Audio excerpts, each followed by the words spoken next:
let's go over to the Blast Pro Series and kind of what we thought of it. Obviously, Chad, you were there. Prof was there doing the work, but now he's not here because his flight didn't work out. That's why he's not on the show. So Striker, me, and Chad will break it all down. And I've said winners, losers, and flukes. We'll come into the flukes bit at the end because Prof was clearly wrong. But can we start with the winners? We thought about it. Yeah. So I was going to. That's what I was thinking. Let's start with. For me. Okay, Astralis, yes, you did what you did as per usual. Sorry, Banks. I thought you were talking about the draft where okay. I was going to come on to the fantasy at the end if you want, but I'll start now, Chad, so you can have your moment. Let's do it first. Lucas, let's do the fantasy. Chad wants his moment so he can sit there and go, I am the god. I'm so correct. And finally, an Australian won something again in Counter-Strike. Look, I wasn't good at playing, but I'm good at picking. So, look, ladies and gentlemen, boys and girls, as you can see here, I came first. And that's all you need to know. So basically, this is pure random. Came second. That's important. It's pure random luck on the players you pick and hoping they perform. But I got lucky. I had obviously Device, Twists, and I had Elige as well. And Elige had some absolutely beastly performances. Device got the MVP, and it's kind of just luck of the draw. But it was a good bit of fun, right? Because after every round was finishing, I was checking to like see how I was doing. It's like it gives you that other little I guess thing to be interested about, and I think that.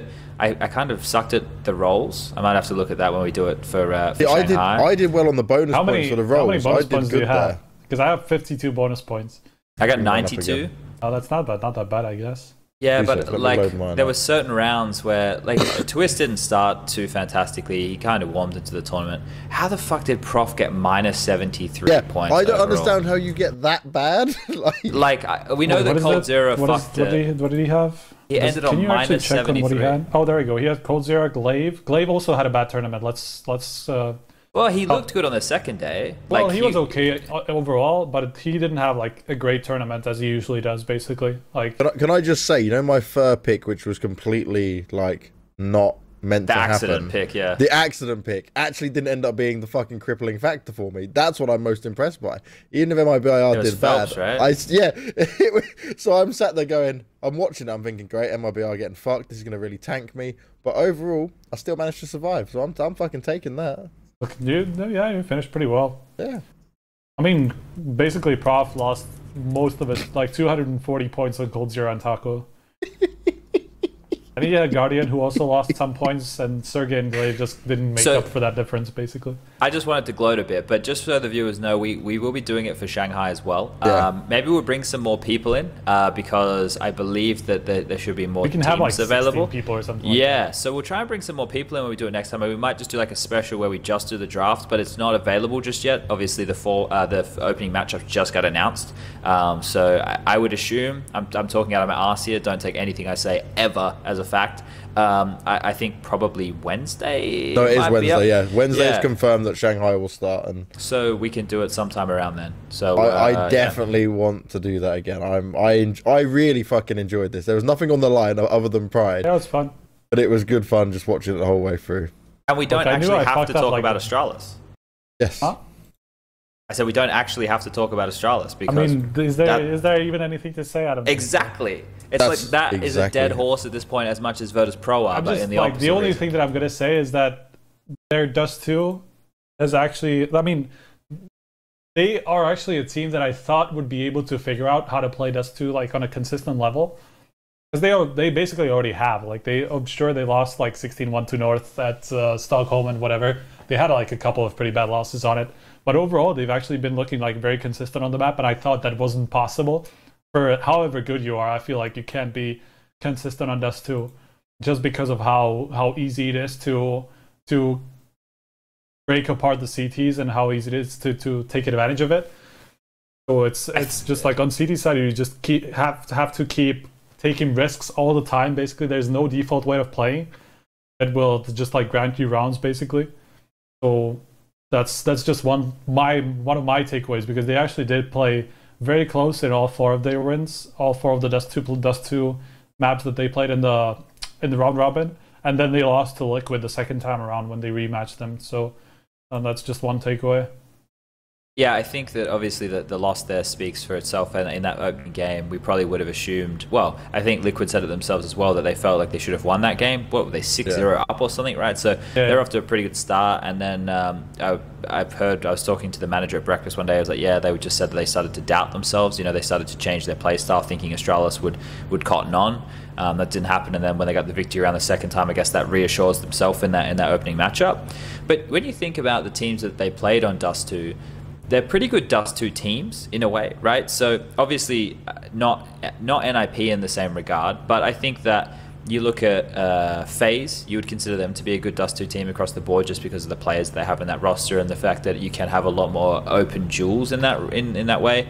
The one that surprised me was the ENCE one, because it felt like they had closed the door on ENCE very early. It was that 2v4 situation, I think it was, on the A bomb site with Device and Dupree, and then they ran away with like a streak of 5 rounds to close out the half, and I was like, oh, this is over, this is done.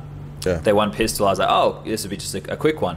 But then after Sergey had that Deagle round, I don't know if he was the one that got run boosted out. I didn't actually get to see it from his perspective, but they came out cat with numbers. Like, it's not like it was just a standard anti-eco, right? Play ramp, play the long range duels, and Sergey just comes out and just fucking bangs off 4 cunts heads with that Deagle. And I was like, well, okay, cool. And from that point, like, the tide really turned. And once again, ENCE were able to be like resilient, but like I think that probably, because like we don't have that much to say about Astralis, that probably takes me to ENCE as the next point. I know you wanted to say leave the flukes to the last bit, Banks, but everybody who watched the show last time round or after the major or whatever, and Prof and I were on the same page with the way that we kind of approached our thoughts on ENCE, and that's because in the fashion that ENCE were competitive in the playoffs and made it to the final to play Astralis, it was on the back of their worst rated player having the best series, the best phase of the tournament of his life, right? And the reason that we thought it was a fluke in saying that was because in that fashion we didn't expect it to happen again. Well, it didn't happen in that fashion again with them performing to like a very high standard, right? It was much more of the stars that we were expecting towards the top of the charts. And if look, we talk about the Blast format, I'm sure, towards the end of this once we've wrapped everything up. But that game with Liquid, that was super exciting. Like, I know people were like, oh, I wish I got to see the end. But regardless, it worked out perfectly because it was the last game of the round. And whoever won that match was going through. They'd all played all their other games, and you can argue about, oh, yeah, maps, this, that, and the other. But this format, the Blast Pro Series as a whole, it is a different tournament, and you just have to come to fucking terms with that because that's the way it is. They run a 2-day tournament. That's their thing, right? I know that people get upset about it and like, oh, this, that, and the other, but that's fine. You can get upset about that. But then you have Starletter next week that's doing Swiss best of threes the whole way through. You're going to see more than enough ENCE in Counter-Strike. You're going to see it there. You're going to get to an ESL event where they run their best of threes and that kind of shit. You're going to see these tournaments happen. The Blast one, that game was still super fucking exciting, and we still got some really good games of CS. So I don't know why people feel the need to complain because it's not the same as everything else. That's the last thing we need is every tournament being the same. That's what I was going to come to, Chad, was that the whole point with Blast, right, is that it is different. It's not meant to be like other fucking tournaments. So if people are going to complain about it, yes, of course we want to watch amazing Counter-Strike, but the game was fucking exciting and it delivered in the manner, like you said, in terms of who's going to be making it further across. But what I love about it is that it just leaves us now waiting to see when they next face each other, waiting to see when we get them maybe in a best of 3 against each other, right? And then we get to see the real test of both teams in that format. I think it's just almost like a nice little storyline setup for kind of the next couple of tournaments, right? And that's how I've seen it rather than more the negative. The people that were complaining about it is like, you knew what you were in for when you watch Blast. Blast is its own beast when it comes to doing an event, and this is what you get. Sometimes this is how it will work out. I think I mean, to defend that point though, from the people that complain, because I was actually one of them, and my problem with it was that we saw, like Chad said, we saw them play everybody else before that, right? And they both basically lost very closely to Astralis and had no problems beating everybody else. And then it came down to them going up against each other, and we didn't get that result. Like we didn't figure out who was better in that.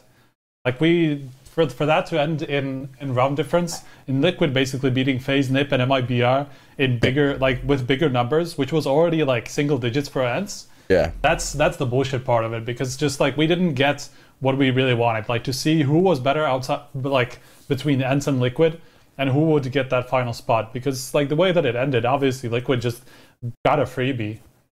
Yeah, but okay, so on your point there, right? And you know me, I'm always saying I want to see the best Counter-Strike. I want to see the best teams go head to head. I want to see how these matches go down. I just personally, I only take Blast with a pinch of salt. Like, I don't really take it as a massively serious tournament. I watch it, I enjoy it for the different format, the little kind of fucking standoff bit at the end's a bit of fun, right? You get to say, oh yeah, that team's better aim-wise on a crazy map.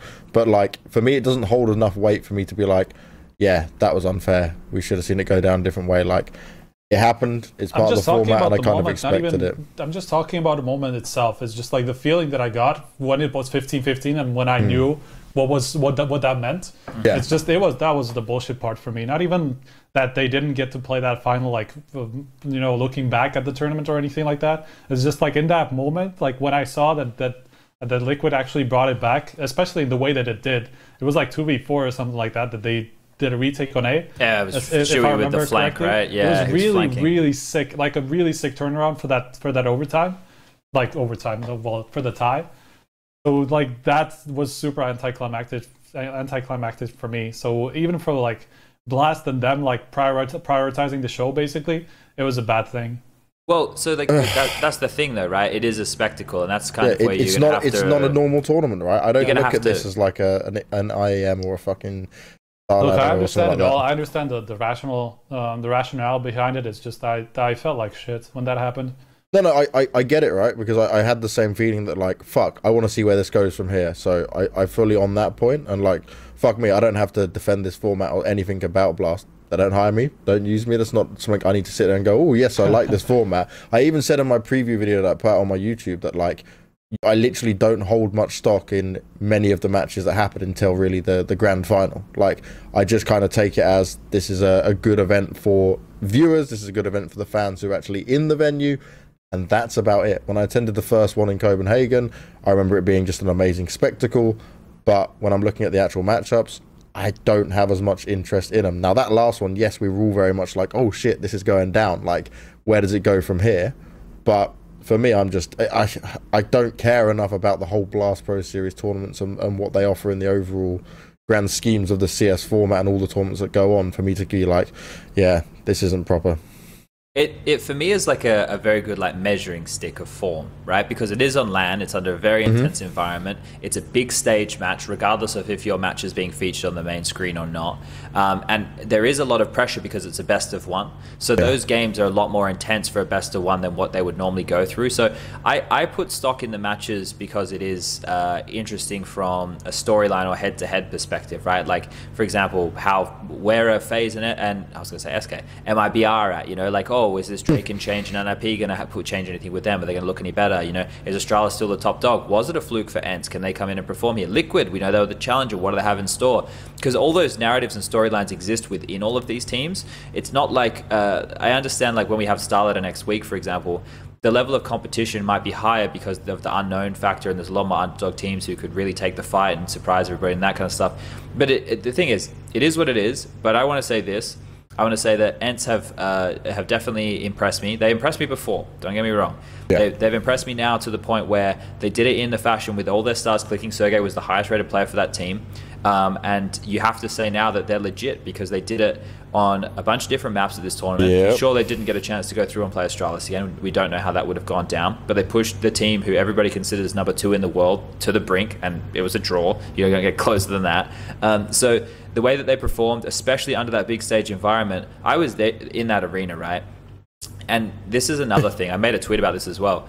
There are certain situations, like I said, even if your game is not on the main stage, there's cheering going on, and you wouldn't be able to hear much that's happening. So if you just stay focused and poised, and that proves a lot about the caliber of the players in the server. So ENCE definitely impressed.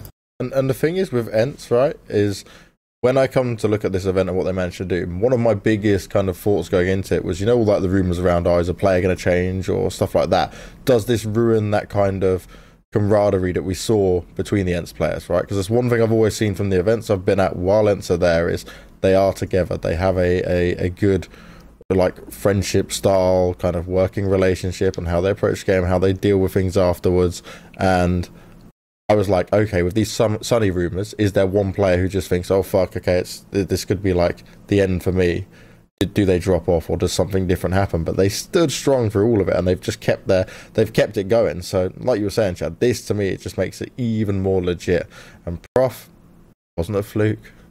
They're probably scared though. They're probably like those players in the team who consider themselves on the chopping block are probably motivated like the Zipnik situation, right? Because knowing Sunny's looming there at any point in time, and now especially that he didn't get signed with Cloud9, I don't know how much it's going to cost to buy him out of that Mouse Sports contract. Actually having Sunny there on the sideline is good for ENCE because it means that nobody can slack off, which is a fantastic factor when you think about it, right? So keeps the motivation. Yeah, it worked. It worked in that regard. But I talked about this on the desk, and I actually read into a Reddit thread about it, and people said, "Oh, I mentioned it," but someone said, "Oh, I couldn't find anything posted about it, so there's no truth behind it." But Blast actually told us that we could talk about it on the broadcast. So it was the World Championship thing that we were talking about. So it's like a season now. There's meant to be 7 tournaments over the year for Blast, and you get points per tournament. So 10 points for a win, 8 for second, 6 for third, 4 for fourth, 2 for fifth, and 0 for sixth. And then at the end, there's a global final. Now, I'm not going to go into any more detail than that because I haven't been given the okay to go into any more detail than that. But the global final at the end of the year will have 4 teams. So they're calling it the grand final, the global final, something along those lines. So at the end of it, there'll be 8 Blast tournaments. It must be 8, I think. Yeah, so 8 Blast tournaments by the end of the year. So in terms of other bits of it, there's stuff that I know, but I'm not sure if I'm allowed to say, and I don't want to, I don't want to upset the apple cart. But they told us we could say that stuff on the broadcast. So kind of, if you look at it now with that in play, and still you still can't compare it to like a longer form event with best of 3s the whole way through, right? We just can't from like a purist perspective. But now you can kind of see what their overall goal is to like kind of have a circuit going through, and then the best teams at the end will play. And a lot of people go, oh, there's lots of invites, this, that, and the other. There's so many tournaments with qualifiers, guys. I get it, but look at what Blast are trying to do. They're trying to pack out arenas, right? They're not going to pack out a fucking arena with Swole Patrol and fucking Valiants, It's not that I think Valiants are a bad team, it's just they don't have a huge fan base. You have to just consider these things. There's plenty of other tournaments, there's plenty of other opportunities for these teams to be involved, and I know that you guys might sit there and think it's unfair, but you just have to get the fuck over it, unfortunately, because this is the way it is, and this is business at the end of the day. So these it's a good business model as well. Yeah, look at them arenas, man, every single time. I have a lot of fun in there. So those things with the Blast format going forward is something that you guys will be hopefully hearing more of soon. But I guess this kind of takes us to the losers, and I really want to know how far MIBR and FaZe can fall before something drastic happens. With MIBR, right? And I was agreeing with you, Chad, and then I saw this and I was like, what the fuck? Like, I was like, okay, MIBR, give them some time after the major.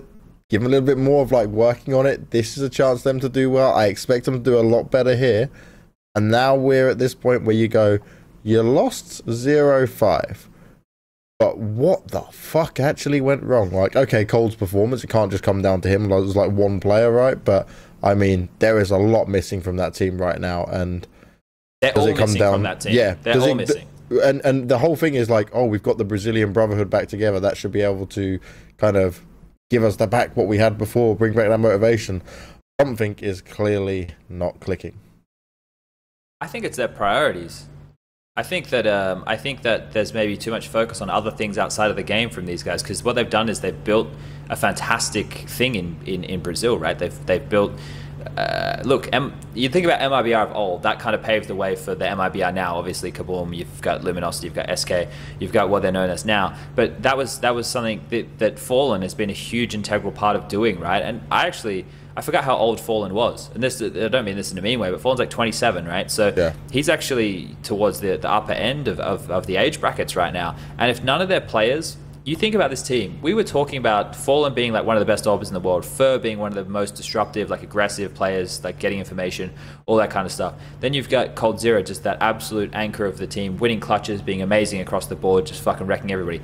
If not a single one of those components in the team is firing, they're completely fucked, because Counter-Strike has changed. Like, they were the team that really ushered in theory side of Counter-Strike. That was the big thing I spoke about with them when they had their dynasty, was that they really focused on theory, and you could see it in the game because they reacted well off each other in mid-rounds. But now Counter-Strike has changed again. It's not just about the mid-rounds, it's a lot more... we spoke about this at the start, so go back and listen to the fucking start of the podcast if you want to hear me say the same shit. But the point is, like, now it's just maybe their focus is in the wrong place, because Fallen said that he felt like it was a wake-up call. I'm paraphrasing here, so that's not verbatim, but something along the lines of they felt it was a wake-up call. And people were like, oh, was losing to Wendigo not a wake-up call? When Ships fucking does what Ships did, and he did it to multiple teams, you don't sit there and you go, oh, fuck, you know, we fucked up. You go, this kid just destroyed us. Like, he just bent us over and he was on his job. Yeah, right? So he kind of maybe made it feel like they weren't in a position where it was that bad of a loss. And I still don't think it is that bad of a loss. I think that there should still be the chance for all of these players in this team to hit close to their peaks again. Maybe they'll never hit their peak again. Like, maybe that's not possible. But I don't think we're getting even 70% out of these players at the moment. And that's the problem that I have. I know that there is room for them here, but that has to come through an attitude shift.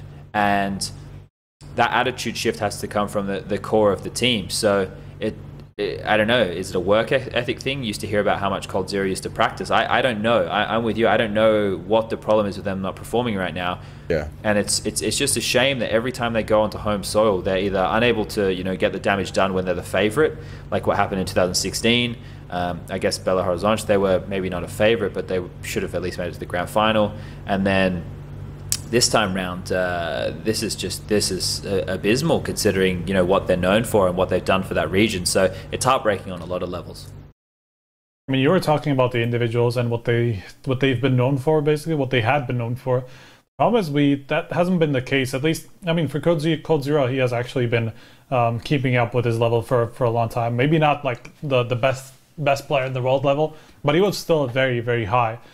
For the majority of last year, and even like towards the start of this year. As we said, this is like this is statistically his worst tournament by far. Well, worst LAN tournament anyway. So like, it's just individual. You have to look at the individuals, especially in Sao Paulo. I mean, like for Cold Zero to basically disappear like this, that's not going to happen again. Let's not kid ourselves. Like, if he turned up in the same form that he usually does, this would have looked a little bit differently, because they were just missing their best players. So that's one thing that you do have to kind of concede and say, yeah, okay, that's a big problem. And Fair was actually in a very similar position. He actually was somewhere on the line of 0.85 rating or something, alongside with Cold Zero. I mean, the whole team was not doing well. But when two of your stars don't turn up, and nobody else really steps up, that's just a massive issue. What is it that they've lost? Everyone's spamming 0-10. It's like they've lost they last went 0-5 in the group stage, and then they lost 0-5 in the show match, right? In the aim map thing. So that's the 0-10. Think about their wins in recent times, right? So they won one map against Wendigo. Viva Algeria doesn't count. You don't get a win in my book for beating those guys 2-0. Beating Ago 2-0, yeah, okay. There's a little bit of merit there. Lost 2-0 to Astralis. With the context of the tournament, that's pretty good, yeah. But yeah. So their most legit win in recent times is over Renegades 2-0 in Katowice. Yeah. Renegades picked into their best map. Or at least what MIBR thought was their best map. And Renegades also thought was one of their best maps. So I guess when you look at it like that. But so it hasn't been good in recent times, and that's one where it doesn't, like, it's not like let's remove one piece of the puzzle here and it'll fix itself. Like, that's what we're alluding to, ladies and gentlemen. It's not the sense of this whole team is like, oh, there's one simple fix or something like that. Right now it's just like an overall issue with the entire squad, and there's definitely potential for them to come back to good form. Like, I can guarantee you that. It's just whether they can bring their mind around it, because it was this time last year when they fell apart last time. So Taka went to Liquids, where Bolts was fucking stuck on the team. They didn't want the cunt. He was there, left. You know, we don't want any messes like that to happen again. And I'm over. If you watch any of their death segments, you hear me say I'm over talking about time. So they just need to fucking fix it, and fix it as soon as possible. And this is what I mean, how far can they fall? Because we're going to talk about Star Ladder later, but you look at the teams in Star Ladder, if they're not fucking making it in the top 8 to start ladder. Jesus Christ, let's sound the alarm bells, because let's get the cops out here, because there's been a fucking murder. This team's done. Like, it's a really dire place right now, and mentally they're probably in one of the worst places they've been ever, I would say. Yeah, it's a rough spot for them, and I guess it's all down to what time they're going to put into it and try to make this work, and what they can fix going into other events. We'll have to wait and see. It's pretty much the unknown. When it comes to FaZe Clan, though, what are we looking at? Is it just the IGL problem? Is we just going to see them try and trade out another player? Nico stays as IGL? What are you guys thinking? I mean, Prof, I got a question already... for you. Huh? I got a question for you. Just tell me what you think about this, because this is what I was saying on the desk, and I don't know if I'm just fucking blind, which is probably true, but it felt to me like this team is having a map pool shift. Like, do you feel that? You're talking about FaZe. Yeah. What exactly did you spot in that, though? I mean, yes. Well, the fact that they're happy to play Nuke now means that that's something that they've never touched before, and the fact that their Mirage fucking sucks so bad. Yes. They're like 1-6 in their last Mirage. Like, what is it? Yeah, 1 out of 6 in their last Mirage game. They're having a shift for sure. I'm not sure if that's. I thought you meant intentionally. Yeah, no, I mean, like with Nuke, maybe, yeah, because that's a map that they rarely played before.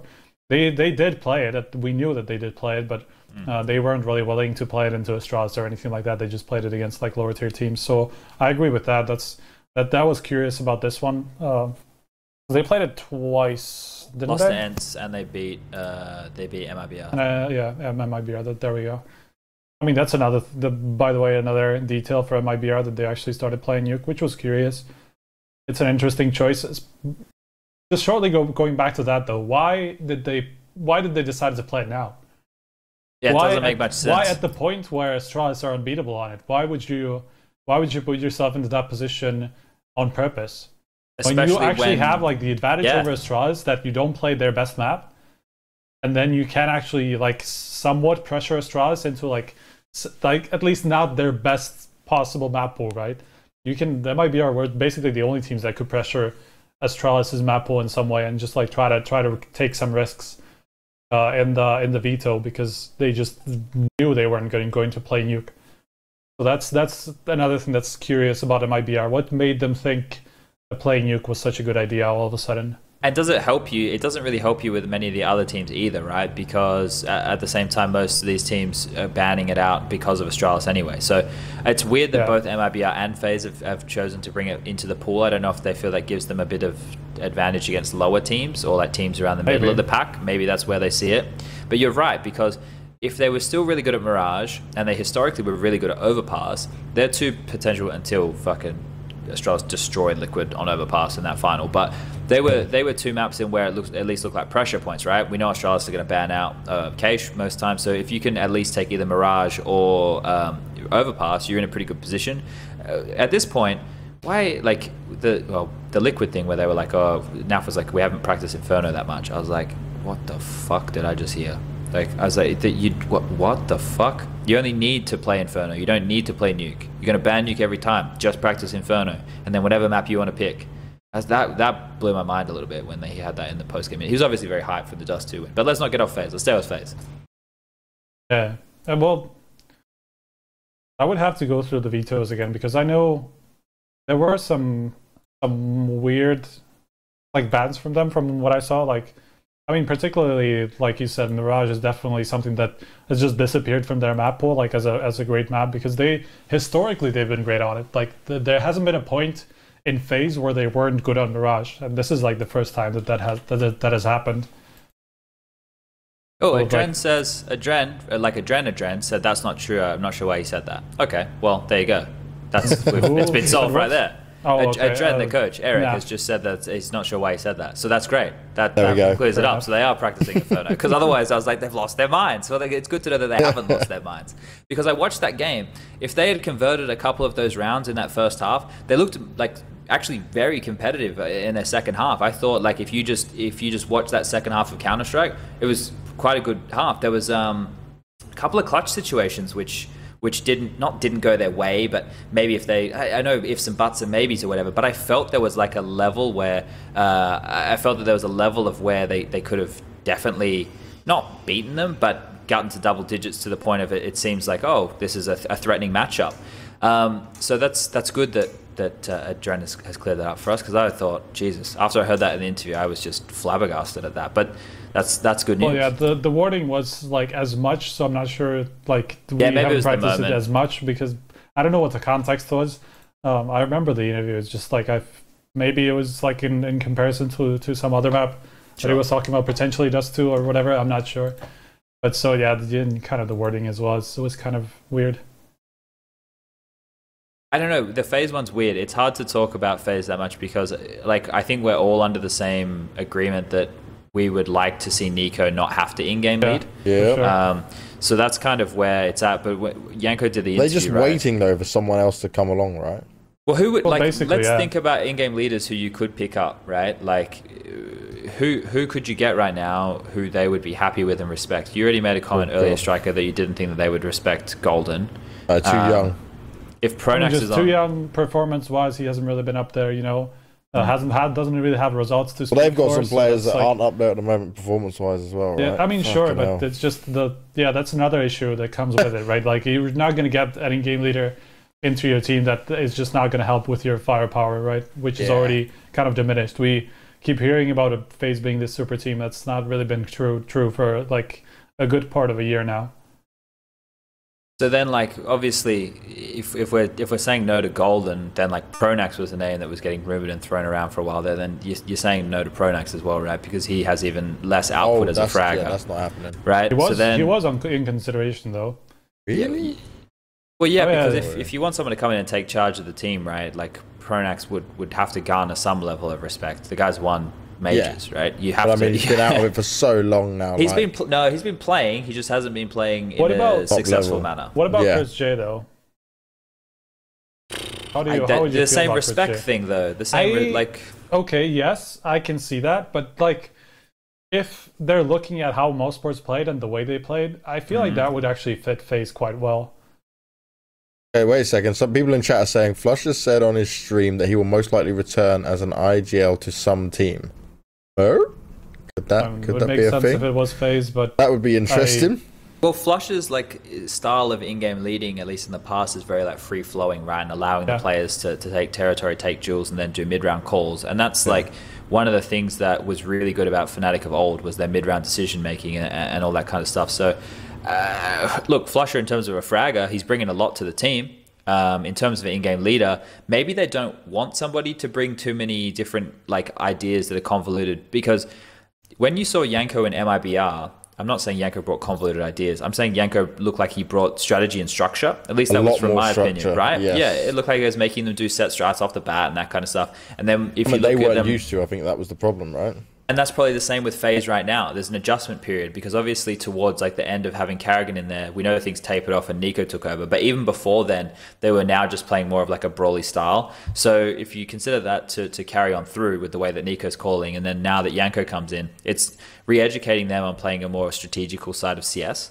So there will be an adjustment period there, and if Yanko gets to make all the strats and like tell them the order in which he wants to be called, that takes a lot of pressure off Flusher, and then he can just do the mid-round calling while Nico can be free. But I think the biggest point is that Rain and Olof need to return to some consistency. Like when this team was looking really hot, Rain was fucking amazing, right? Rain was like, holy shit, where did this guy come from? But we all considered Rain to be the supportive element of the team. Yeah, and then he just came up as a star. Yeah, so it's maybe the same thing as we should paint it with a similar brush to what we were talking about with MIBR, in the sense of the players who we look towards at least once upon a time for being big fraggers just aren't anymore, or they're not performing right now. So I think it has to do with like the shift towards so much like of a change because of Astralis as well. Just because of the shift that we're seeing. Like the Astralis effect, like look at, we were talking about this last episode, right? We were talking about like these teams, Astralis, even ENCE, having like very similar play styles, not allowing individuals to kind of pop off against them as much, at least.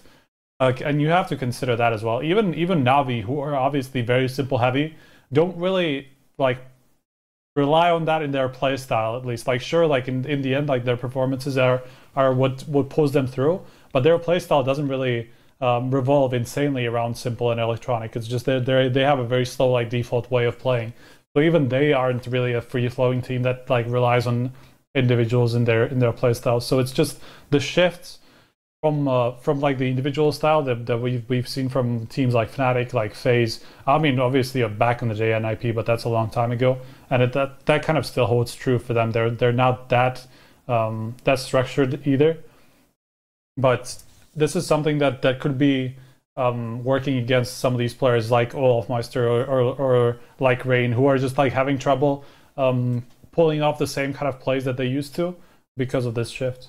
Well, you get away with a lot less now, right? Yeah, like I think that 100%. Yeah, I think that if you have, there's a no-brainer in me saying this, and it almost feels dumb to even come out of my mouth. But the team that is the most well-rounded right now to play in the Astralis era of Counter-Strike has to be Liquid. But even still, like they that last map, they definitely got blown out of the water. Maybe they expended too much gas after being super excited for winning that opening game of Dust 2. It is a longer day with a lot more games. I'm not trying to make excuses for them here, but I'm glad that we saw them play and they won that map, because it gives like hope for the future. After the final, like on the desk, I was really deflated because of how that last game went.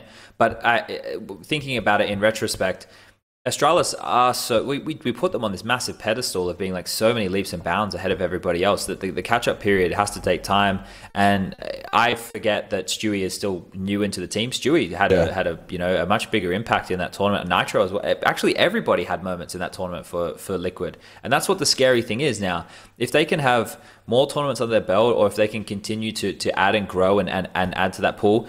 The cool thing was, it felt like the attitude of the team, like we question where the heart's going to come from. Maybe they don't need it if they're all like matured to a point where they understand, they understand what they're going up against every time now, right? And that is the uniting force for them. They don't need to, get loud, and they don't need to like jeer and do all that kind of stuff. Obviously, it will happen when they're winning. It's natural, because that progression to beating the king of Counter-Strike right now, it's going to bring it out in you, no matter how reserved you normally are. So for me, it still has to be the 1 and 2 with the Liquid and Astralis show, of course, and then after that, Na'Vi and ENCE have legitimized themselves as a team at this point to be a contender in that regard. But now, I don't know when we want to move forward. The fuck? What? The Don just dropping bombs in subs of HLTV. That's all just Lucas losing his mind and Striker getting confused of what's going on. I'm not in the chat, so I missed it all. I didn't quite understand what was going on. I just saw the spam of like it just broke up the chat. Gifts of subs. Was there anything else from? Was there anything else though from? The only thing I still want to just mention on the whole with like both FaZe and MIBR, like we were talking about with the adjustments that they have to make. Do we think that some of these adjustments will see players never get back to where they were able to perform at that level? Like, because the style, like a looser style, especially on FaZe, right, of how they used to call and how they used to play, does this mean that these players won't be able to reach that potential again, or will it just take even more time? Because my worry is that Olof, like, we kept saying, oh yeah, we need to see him coming back in and like start to shine a bit more. But could these changes be too drastic? Could it be too much for them to even have a chance to get back to that level, and we see him completely drop off?